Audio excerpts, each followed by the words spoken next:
Halo kawan-kawan, selamat datang di channel Mimin. Semoga channel ini bisa menghibur kawan-kawan ya. Bagi yang penasaran, kalian bisa langsung ke videonya. Battle Drop to Heaven.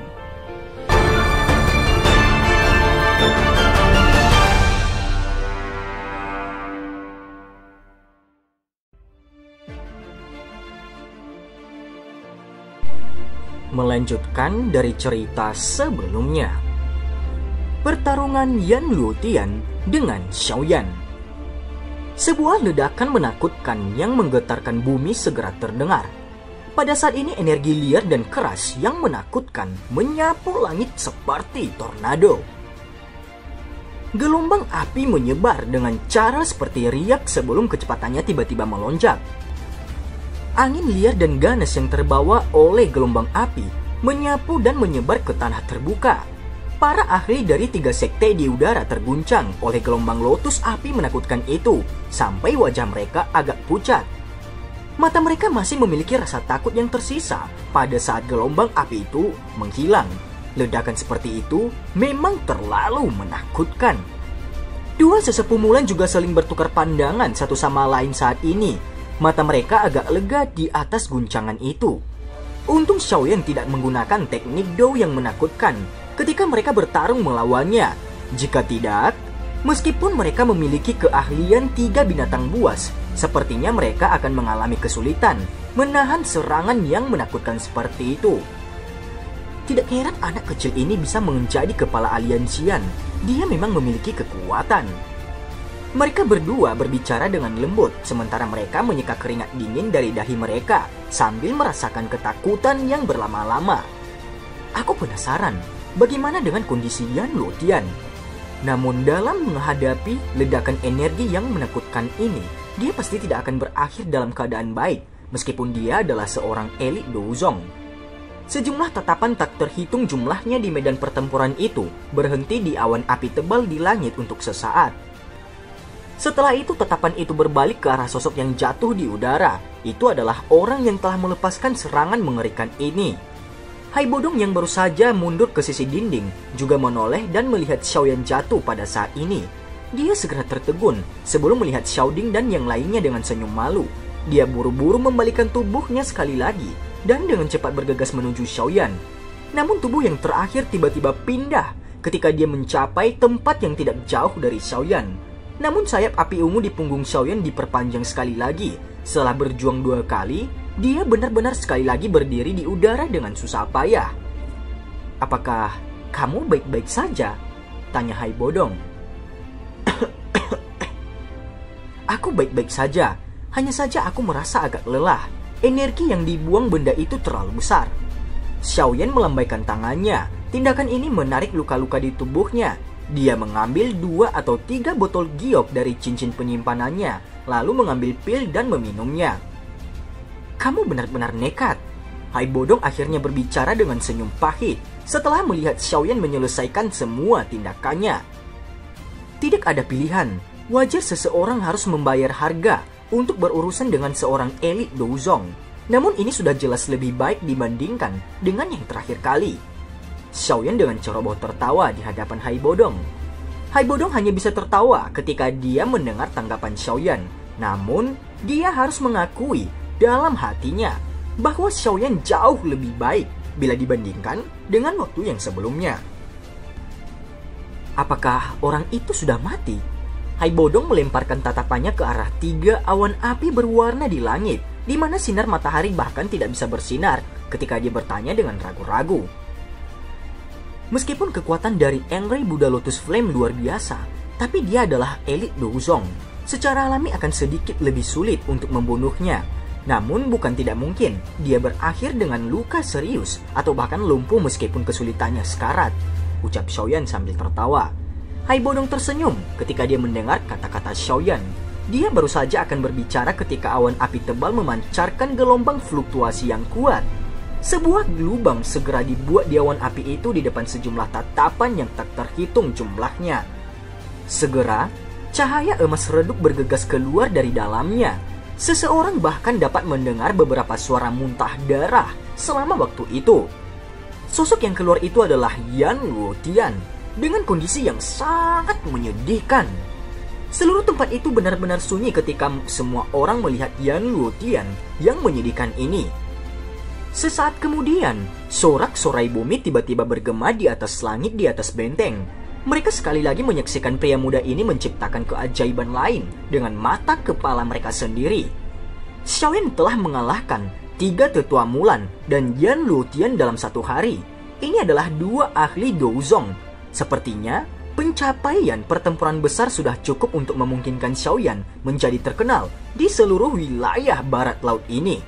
Bersamaan dengan itu, status aliansi Yan dan kekaisaran Jiama pasti akan bisa dibangkitkan di wilayah barat laut ini. Mulai hari ini Xiaoyan benar-benar akan menjadi pahlawan yang paling dihormati di kekaisaran Jiama. Sebuah gengsi ini akan menjadi sesuatu yang tidak pernah dicapai oleh kaisar sebelumnya dan bahkan sekte awan berkabut saat itu. Xiaoyan tidak mengejar lagi setelah melihat kondisi Yan Luotian. Matanya bergeser menjauh dari punggung Yan Luotian. Akhirnya itu berhenti di medan pertempuran antara Medusa dan pemimpin sekte racun. Pada saat ini keduanya terlibat dalam pertempuran panas yang berapi-api.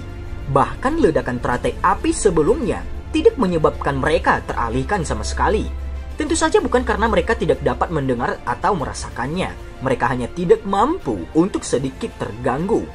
Ketika menghadapi lawan seperti itu, bahkan sedikit kesalahan dapat menyebabkan mereka berakhir dalam keadaan yang mengerikan. Setelah itu, dia mendekat ke arah mereka. Pemimpin sekte racun, 2 dari 3 sekte aliansi kamu telah dikalahkan hari ini. Xiaoyan menyarankan kamu untuk mengundurkan diri sesegera mungkin, ucap Xiaoyan. 2 orang yang terlibat dalam pertempuran yang kuat mengabaikan teriakan Xiaoyan. Jelas, kedua orang itu bertempur dengan cara yang kuat dan kejam. Xiaoyan hanya bisa tanpa daya menggelengkan kepalanya ketika dia melihat teriakannya tidak berguna. Dia tidak berani bergabung atau memasuki medan perang itu dalam kondisinya saat ini. Oleh karena itu dia hanya bisa menunggu di samping. Mungkin kehadiran Xiaoyan mempengaruhi perhatian seseorang, tetapi pertukaran panas yang awalnya berapi-api di medan pertempuran dipenuhi dengan perubahan mendadak yang tak terduga. Orang bisa melihat tubuh kepala sekte racun itu tiba-tiba melambat. Medusa memanfaatkan kesempatan ini dengan cara yang sangat licik. Tangannya yang halus tiba-tiba melebar seperti ular berbisa sebelum dengan aneh menyerang ke arah dada lawannya. Seteguk darah segar keluar dari mulut pemimpin sekte racun setelah dia menerima serangan dari Ratu Medusa. Namun, darah segar yang telah dimuntahkan anehnya berubah menjadi panah berdarah yang melesat ke arah wajah Medusa. Panah darah yang tiba-tiba itu juga membuat Medusa lengah. Pada saat kritis ini dia hanya bisa memanjangkan telapak tangannya dan meraih dengan marah. Namun panah itu meleleh tiba-tiba setelah dia meraihnya sebelum memasuki tangan Medusa dengan aneh. Semua perubahan ini terjadi dalam hitungan detik. Pada saat Xiaoyan bereaksi, ia menemukan keduanya telah mengambil beberapa langkah mundur. Wajah mereka tampak agak pucat. Pemimpin sekte racun menstabilkan pijakannya. Senyum dingin segera muncul dari sudut mulutnya ketika dia melihat darah cair memasuki tubuh Medusa. Namun senyum dinginnya baru saja muncul ketika dia tampaknya telah menemukan sesuatu. Tangannya dengan cepat menyentuh wajahnya hanya untuk mengetahui cadarnya telah terlempar ketika panah darah itu menyembul beberapa saat yang lalu. Mata Xiaoyan tiba-tiba melesat saat dia menyentuh wajahnya. Segera wajah cantik yang anggun itu muncul di matanya. Mulut Xiaoyan melebar sedikit saat dia melihat wajah yang masih agak akrab. Matanya berkedip beberapa kali. Sesaat kemudian, suaranya tanpa sadar meledak penuh ketidakpercayaan. Dokter peri kecil? Badai besar sepertinya telah terbentuk di hati Xiaoyan pada saat ini, saat dia mengamati wajah cantik ini yang masih agak akrab. Dia tidak pernah menduga apa yang disebut pemimpin sekte racun ini sebenarnya adalah teman pertamanya saat dia berlatih saat itu. Dia adalah dokter peri kecil yang telah dia anggap sebagai peri di dalam hati tentara bayaran kota Kingsan yang tak terhitung jumlahnya. Wanita baik murni itu sekarang menjadi pemimpin sekte racun yang telah menyebabkan banyak orang tak terhitung merasakan rasa takut hanya karena mendengar namanya saja. Transformasi ekstrim semacam ini masih menyebabkan Xiaoyan merasa tidak percaya sekarang karena dia telah melihatnya dengan mata kepalanya sendiri. Tubuh cantik wanita berambut putih itu juga sedikit gemetar ketika dia mendengar teriakan yang ditularkan dari mulut Xiaoyan. "Aku bukan dokter peri kecil. Kamu telah salah mengira aku untuk orang lain," ucap wanita itu. "Omong kosong," jawab Xiaoyan. Mata Xiaoyan langsung melebar ketika dia mendengar ini. Dia tanpa basa-basi mengeluarkan kutukan marah. Gadis berbaju putih pada saat itu meninggalkan kesan yang sangat dalam. "Apa yang sedang kamu lakukan? Kamu juga seorang dari Kekaisaran Jiama. Mengapa kamu masih ingin memulai perang ini?" Xiaoyan menghirup nafas dalam-dalam. Wanita berambut putih itu diam. Sesaat kemudian dia perlahan berkata, "Dokter peri kecil yang kamu kenal telah meninggal. Aku yang sekarang adalah pemimpin dari sekte racun, wanita racun langit." Xiaoyan tiba-tiba merasakan perasaan asing saat dia mempelajari dokter peri kecil yang ekspresinya dingin dan acuh tak acuh dari awal. Apakah karena tubuh racun yang menyedihkan? Xiaoyan mengepalkan tinjunya dengan erat saat dia berbicara. Transformasinya menyebabkan dia merasakan sakit di dalam hatinya. "Aku awalnya lahir dari celaka dan alasanku untuk bertahan hidup adalah menyebarkan kesengsaraan." Mata dokter peri kecil sedikit linglung saat dia melihat Xiaoyan yang marah. Dia tampaknya telah mengingat beberapa hal saat itu. Wajahnya yang dingin dan acuh tak acuh perlahan menjadi lebih hangat saat dia dengan lembut berkata, "Saat itu aku pernah mengatakan kepadamu, aku cepat atau lambat akan berakhir seperti ini. Ini adalah nasib tubuh racun yang menyedihkan.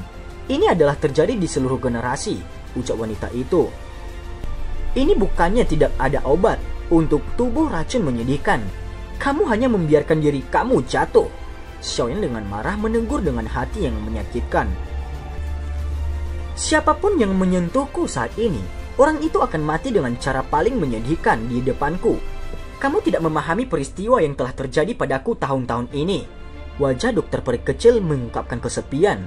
Setelah dia meninggalkan Kekaisaran Jiama saat itu, dia juga berpikir dia akan mampu menekan apa yang disebut tubuh racun menyedihkan. Namun kenyataannya sangat kejam. Dia telah tinggal di sebuah desa gunung kecil selama setahun setelah dia meninggalkan Kekaisaran Jiama. Di sana, dia tinggal di rumah dua orang tua yang tidak punya anak. Kedua orang tua itu melihat dia manis dan baik hati dan telah membujuknya untuk tinggal di desa gunung kecil itu. Setelah itu mereka memandangnya seperti anak mereka sendiri dan orang-orang di desa memandangnya sebagai bagian dari keluarga. Dia sangat bahagia selama tahun itu. Dia yang telah mengungsi sejak dia muda tidak pernah menikmati perasaan bahagia seperti ini yang menghangatkan hatinya dengan pengecualian. Persahabatan sejati yang tak terlupakan dengan Xiaoyan di kota Kingsan. Dia sangat menghargai perasaan ini dan berulang kali bersumpah dia akan melindunginya. Namun meletusnya tubuh racun yang menyedihkan menyebabkan semua ini berubah. Pertama, kedua orang tua itu yang menganggapnya sebagai putri mereka mati dengan cara paling menyakitkan di depan semua orang karena mereka telah menyentuh tubuhnya. Meskipun kedua orang tua itu menatapnya dengan baik dan mata yang lembut tepat sebelum mereka mati, mata inilah yang benar-benar menyebabkan hatinya tertusuk menjadi beberapa bagian. Ada beberapa orang di desa yang telah meninggal dengan cara yang menyakitkan karena dia, setelah dua orang tua itu meninggal, pada akhirnya dia menyeret tubuh lelahnya dan pergi dengan mayat dua orang tua di depan mata kebencian dan ketakutan dari orang-orang di desa. Dia mengubur mayat kedua orang tua itu dan berlutut di depan kuburan mereka sampai dia hampir pingsan. Pada saat berikutnya, dia terbangun dan rambutnya telah berubah warna menjadi putih salju. Dia menyentuh rambut putihnya yang menyebabkan beberapa orang menjadi takut dan akhirnya mengerti. Dia adalah eksistensi gila yang akan membawa celaka bagi orang-orang di sekitarnya. Karena ini masalahnya, apa gunanya bersikap baik? Dia memperlakukan orang dengan baik hanya untuk melihat. Dia memperlakukan orang dengan baik hanya untuk melihat mereka sekarat dengan cara yang paling menyakitkan di depannya. Apakah ini baik atau kejam? Setelah memahami hal ini, kebaikan yang ditunjukkan dokter peri kecil itu dipaksa untuk bersembunyi jauh di dalam hatinya. Xiaoyan menghela nafas dengan tenang di dalam hatinya.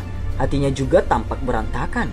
Dia tahu, sejak dia memiliki tubuh racun yang menyedihkan, dokter peri kecil pasti tidak akan bisa menjalani hidup yang mulus. Tidak lama setelah itu, suara darah yang dimuntahkan tiba-tiba dipancarkan dari belakang Xiaoyan. Dia berbalik dan melihat, itu adalah Ratu Medusa. Apa itu? Xiaoyan bertanya dengan heran saat dia buru-buru berbalik. Darahnya mengandung racun, jawab Medusa. Wajah Xiaoyan juga berubah ketika dia mendengar ini. Dia berbalik dan menatap marah pada dokter peri kecil. Siapapun yang menyentuh tubuh racun yang menyedihkan akan bernasib sial. Dia hanya bisa menyalahkan dirinya sendiri. Dokter peri kecil mengabaikan tatapan Xiaoyan ketika dia berbicara. Matanya yang sedingin es melihat Medusa. Ini hanya sedikit cairan beracun, namun kamu ingin ratu ini tunduk? Ratu ini bisa mengambil nyawamu bahkan sebelum racunnya meledak. Mata Medusa tiba-tiba menjadi dingin ketika dia berbicara dengan cara yang padat. Kamu bisa datang dan mencobanya. Mata ungu keabu-abuan si peri kecil juga mengeluarkan kilatan dingin saat dia berbicara tanpa mundur kepada Ratu Medusa. Cukup! Xiaoyan segera meraung marah ketika dia melihat kedua orang itu akan bertarung sekali lagi. Auman Xiaoyan menyebabkan mereka berdua menjadi lebih tenang ketika dia melihat ini. Dokter peri kecil, aku pernah mengatakan kepadamu, aku Xiaoyan akan tetap menjadi teman kamu terlepas dari apakah kamu mencapai tahap ini di masa depan. Kata-kata ini masih berlaku bahkan sekarang, ucap Xiaoyan. Aku sudah melupakan hal-hal itu saat itu, jawab dokter peri kecil. Jika kamu lupa, kamu bisa datang dan menyerangku. Xiaoyan tersenyum dingin. Setelah itu dia benar-benar berjalan menuju dokter peri kecil tanpa pembelaan apapun. Hati-hati! Medusa buru-buru berkata ketika dia melihat tindakan Xiaoyan. Seluruh tubuh wanita itu dipenuhi racun mematikan. Bahkan dia merasa agak merepotkan saat bersentuhan dengannya. Xiaoyan melambaikan tangannya dan menunjukkan padanya tidak perlu khawatir. Wajah dokter peri kecil samar-samar berubah ketika dia melihat Xiaoyan berjalan mendekat. Matanya mengungkapkan ekspresi yang berjuang. Langkah kaki Xiaoyan berhenti di depan dokter peri kecil. Kamu belum lupa, tubuh racun yang menyedihkan bukanlah sesuatu yang tidak bisa disembuhkan. Kamu tidak perlu putus asa, jawab Xiaoyan.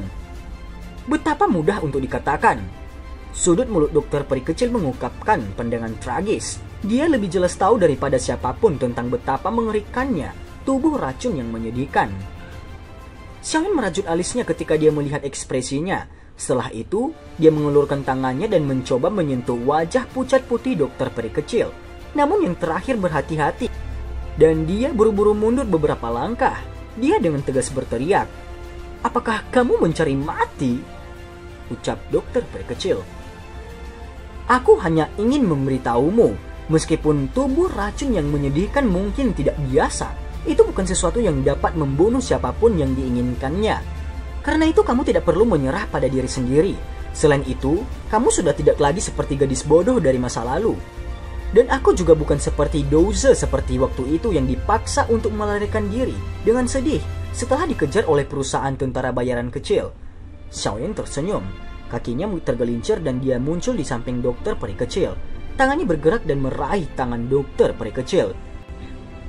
Dokter peri kecil gelisah ketika lengannya direbut. Dia buru-buru menggunakan kekuatannya untuk melarikan diri saat dia dengan marah bertanya, "Apa yang sebenarnya kamu lakukan?" ucap dokter peri kecil. Xiaoyan tersenyum. Dia mengangkat tangannya. Saat ini telapak tangannya sudah menjadi hangat hitam. Jantungnya bergerak dan api hati teratai gelap segera melonjak keluar. Ketika nyala api itu naik, warna hitam pekat itu dengan cepat menghilang. Dalam sekejap, tangannya pulih ke kekuatan sebelumnya. Dengan api hati teratai gelap yang melindunginya, sebagian besar racun akan dimurnikan olehnya. Satu-satunya pengecualian adalah racun yang sangat mematikan dan tidak bisa ditandingi. Tangan Xiaoyan melambai ke arah dokter peri kecil yang agak tercengang. Wajahnya juga secara bertahap menjadi semakin serius ketika dia perlahan berkata, "Jika kamu masih memperlakukanku sebagai temanmu, kamu harus berhenti melanjutkan kesalahan. Jika kamu seperti ini, kamu hanya akan meningkatkan tingkat di mana tubuh racun yang menyedihkan akan meletus saat tidak ada manusia atau binatang dalam radius 500 km yang akan bertahan. Semuanya akan terlambat pada waktu itu. ucap Xiaoyan. Meskipun kamu dapat mengisolasi racun mematikan ini, itu tidak mungkin untuk membatalkannya. Dokter peri kecil menggelengkan kepalanya sedikit dan berbicara dengan kepahitan. Dia juga telah menginvestigasi sebanyak yang dia bisa selama beberapa tahun ini, namun dia bahkan tidak menemukan sedikit informasi tentang menyelesaikan tubuh racun yang menyedihkan. Tubuh racun yang menyedihkan lahir secara alami. Ini memang sangat sulit untuk diselesaikan. Xiaoyan mengangguk. Bukanlah tidak mungkin untuk membatalkannya, tetapi aku dapat membantumu sepenuhnya untuk mengendalikannya, ucap Xiaoyan. Dan apakah yang terjadi selanjutnya? Terima kasih telah mendengarkan Mimin sampai akhir ya, dan jangan lupa nantikan cerita selanjutnya.